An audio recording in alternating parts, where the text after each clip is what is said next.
Hello, my friends, and here is Daisy with a lowdown on Lyme disease. Tell us about it. Everything you can think of. It's an epidemic, they say, and they say that it's greatly underreported. There's a questionnaire you can do online that is very accurate. And I took that questionnaire before I found out I had Lyme, and it said that it was highly likely that I did. It's actually not specifically Lyme, but they call it tick-borne illness because these ticks are carrying a lot of different microbes. So if you get bit by a tick, you might get infected with 5 different things. Well, I'm going to try to look that up right now and see if I can't come up with a link to it. Okay, this is called Evaluation of a Tick Bite for Possible Lyme Disease. No, I don't think that's the one. Tick Removal and Tick Bite Assessment. No. How about Lyme disease assessment? No, it's a questionnaire. Yeah, that's when I say assessment. I suspected that was a questionnaire. Let me try it. Maybe I should say questionnaire. This says Lyme disease test, symptoms checklist. It's Dr. Horowitz. That's what it is. I just found. You can go online. It's Dr. Horowitz's Lyme-MSIDS Questionnaire. I found it. It's a point scoring system. If you have, like in the 40s, they'll say you're highly likely or something like that. Yeah. My friend took a test. It said that she should get tested. It wasn't as high as mine, but the earlier in the stages, the less symptoms that you have. So the longer it goes on, the stronger the symptoms get. All right. If you go to restorative-health-clinic.com, that's the front page, and you can find it from there. That is Dr. Horowitz. It's called the Horowitz Lyme, Lyme-MSIDS Questionnaire. So anybody that can use a search engine can go find it then. Yeah, that's nasty, nasty, nasty symptoms I'm looking at here. Yeah. A lot of people don't realize how bad it is. And it's a political disease. And the reason why is because the insurance companies try to downplay it. They don't want to pay as much as what they're going to have to for the long-term care that this requires. They want to just say, oh, if you can't clear it with antibiotics, then, we don't know what to tell you. No, I was just saying it's really weird compared to other diseases where, if I had cancer or something, everybody would be like, oh, let's help her. And you'd be able to go to a hospital and get treatment. Well, now with Lyme, if a doctor's treating you and he treats you with long-term antibiotics, they can take his license and call him a quack. And all he's trying to do is help. Well, back in the day, Lyme disease was considered to be primarily in your head, that there was no real medical way of assessing that, or it was questioned. Well, I'm talking about 20, 30 years ago, or that they questioned whether it ever existed at all. And at least today now it is recognized. But last week after we talked, I called several of the people I knew that had Lyme disease or had been diagnosed that way. Several of them. All are dead except one. I believe it. And that's another thing. They do die a lot. And they say, though, that it rarely causes death. But it does. But they'll give it another name. They'll say it's MS or they had a heart condition. Well, Lyme causes all those things. If it's left untreated, then it causes heart failure. Chronic fatigue syndrome. Nobody knows what that is. Could not under this easily. Exactly. Okay. Yeah. Some Lyme experts say that every one of their patients that they had been diagnosed with fibromyalgia turned out to have Lyme disease when they tested them. And Lyme disease is actually a Borrelia burgdorferi infection. It's a spirochete, and its closest cousin, they say, is syphilis.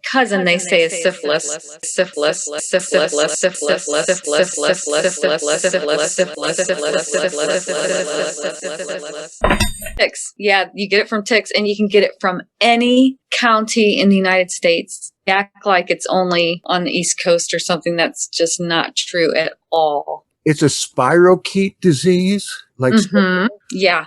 It's actually the largest spirochete, microscopic spirochete. It's the biggest one. So, I mean, it's really fast and it can do a lot of damage. And so if you have pains and they keep telling you, oh, it's arthritis, especially if you're a woman, because the tests are notorious for being false negatives on women. So you need to go to the right place where you can get tested the right way.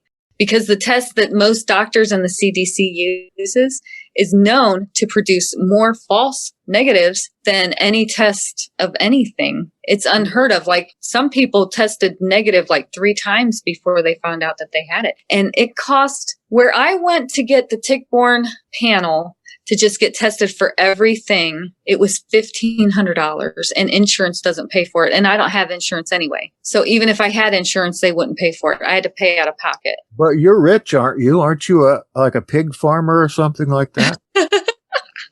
No, I'm not rich and I'm not a pig farmer. Do you have a farm there in Ohio? Yeah. Uh-huh. What do you have on the farm? Well, I don't have pigs. I don't eat swine. I'm sorry. I don't eat pork. Well, we don't even eat all of our animals. You know, we have chickens, but we eat the eggs. We don't eat the chickens. We have chickens. We have goats. We have sheep. We have cows. You know, she had a baby. A moo moo there, a quack quack key, a chick chick chick chick chick. Yeah. What did I call you again, Daisy? Yes. Okay. All right. Go on with it a little more. I know you could go into great detail about this. I mean, like, how are you doing now? Yeah, Lyme disease. Oh, you can be doing really well, and then it comes back because they're finding out there's this stuff called biofilm, and people will say, oh, that sounds stupid. Well, no, it's actually a legitimate thing. That's why people that have cystic fibrosis, I don't know if you know anybody that has cystic fibrosis. I don't know anybody personally, but that is an infection in your lungs that you can't even cure because it's a biofilm. Now, there are biofilm dissolvers, so you can take those to try to make it so that the antibiotics can get to the infection. When you say biofilm, are you talking about an actual physical body that prevents antibiotics or something getting to the disease? No, it's made up of the closest biofilm that you would understand is plaque. Yeah. It's similar to plaque, and it's in your body, and the bacteria hides in it, and the antibiotics can't really penetrate that biofilm. So you have to take biofilm dissolvers. When you take the biofilm dissolvers, you're actually breaking up this area of millions of spirochetes. So basically, you're like letting this infection out to get all over your body. But that's the only way you can get to it to clear it out. So you try to take the biofilm dissolver slowly and just try to keep taking the antibiotics and killing it at the same time. At least you're trying to kill it. That would be like chelation. Well, yeah. Mm-hmm. The definition is a thin, slimy film of bacteria that adheres to a surface. And there's a picture of it here, and it looks disgusting. Mm-hmm. Probably looks like my teeth under a microscope. Mm-hmm. Okay, so you've got to get through that, and you use like some type of chelating liquid. There's a lot of biofilm dissolvers. There's oregano oil. There's grapefruit seed extract. You got to be careful with that because it will not go well with all antibiotics. Mm-hmm. There's also serapeptase, which is something that comes from a silkworm, and they use it. The silkworms use it to break out of their cocoon, and so you can buy that at natural stores and such. And I took a little of it the other day, and my infection just seemed to get so much worse afterwards because I'm breaking it out of that protective area. I'm just constantly battling. I have like a foot that likes to get swollen, and then it goes down on good days, and then it gets swollen, and I take ibuprofen. And you can't just keep taking ibuprofen forever because it'll mess up your kidneys and your liver. So I try to use it sparingly on bad days. It says here in this little link that I just happened to find, sticky bacterial biofilms dissolve on contact with sugar. How can that? Well, I don't know about that. was sugar cutting enzymes. They just had part of that link up there with sugar, Okay. sugar cutting enzymes like seraptase. Didn't you mention that one? That's an enzyme. Yeah, that is a good one. And I have a whole bunch of it and I try to take it. But here's the thing. There's this doctor. Well, actually, he's not a doctor. I'm sorry. He's one of those guys that he does autopsies, kind of. He has a website and it's called alzheimersborrelia.com. And he says that he's checked all of these brains posthumous, meaning after people have passed on, of people that had Alzheimer's, and all of the people that had Alzheimer's had spirochete infection in their brain. Only way they can be sure somebody had that is through an autopsy, to check it physically, to see. Now, one thing that I used to take to prevent heart attacks is called nattokinase, which is of soybean, fermented soybeans. And that was better than heparin or anything else I could use. But it also says here that the biofilms, especially staph biofilms, that nattokinase yields the largest reduction in biofilm. Well, that's interesting. I know about that. Okay. When did you quit taking that, Jackson?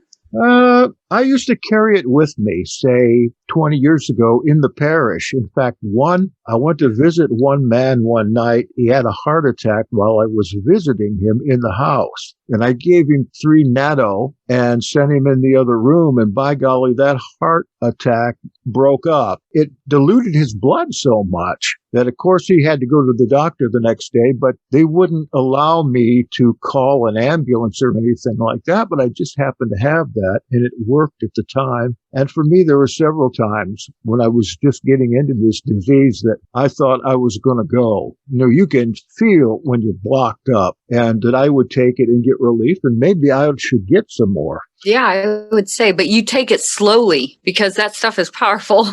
I actually will open the capsules. If I'm starting a new thing, I'll open the capsule and I have a bunch of empty capsules and I'll split it up. Okay. Take a little at a time. Well, because I'm so sensitive. You can get nattokinase for as little at iHerb as $6 a bottle.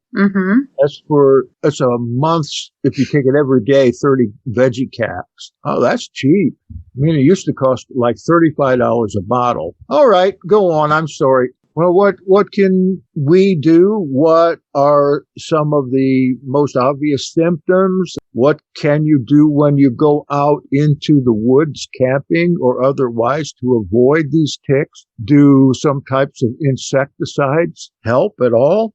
Or is it possible for you to get Lyme disease sans ticks, no ticks without it? Yeah, it is possible to get it with no ticks involved.